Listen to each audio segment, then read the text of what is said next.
वैस आसम अल्लाह पाक सेहत और तंदुरुस्ती दे जी। बड़ा खूबसूरत नौजवान है, लेकिन जड़ा वो एक लत्त तो जड़ा जी वो मजूर हो गया, डिसेबल हो गया।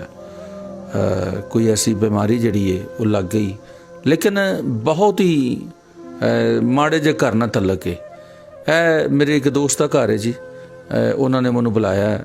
बेशक ये अफशान चीमे का घर है जोड़ा कि साडा आर्टिस्ट भी है, तो अफशान ने मैनू जनाब बुलाया ये वास्ते, और मैं आया तो ये वालिद साहब जोड़े ने वो गार्ड की नौकरी करते हैं।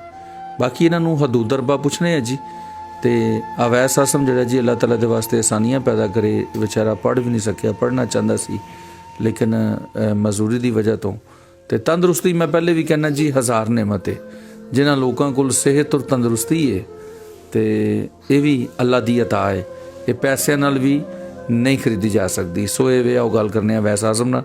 अस्सलाम वालेकुम जी। वालेकुम सलाम। अच्छा जी, अवैस साहब कितनी उम्र है तुहाडी? मेरी उम्र है जी 22 साल। 22 साल। हाँ जी। तो कितनी देर हो गई है तुहानू इस बीमारी च मुबतला होया? तकरीबन 5-6 साल हो गए। 5-6 साल हो गए। हाँ जी।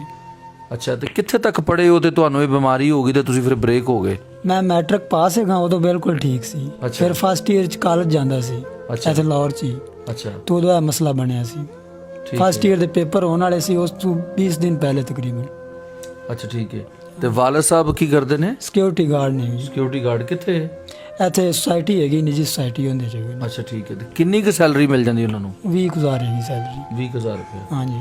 तो मकान जाती ਤੁਹਾਡਾ? नहीं किराए थे जी। अच्छा, किराए ते रहंदे।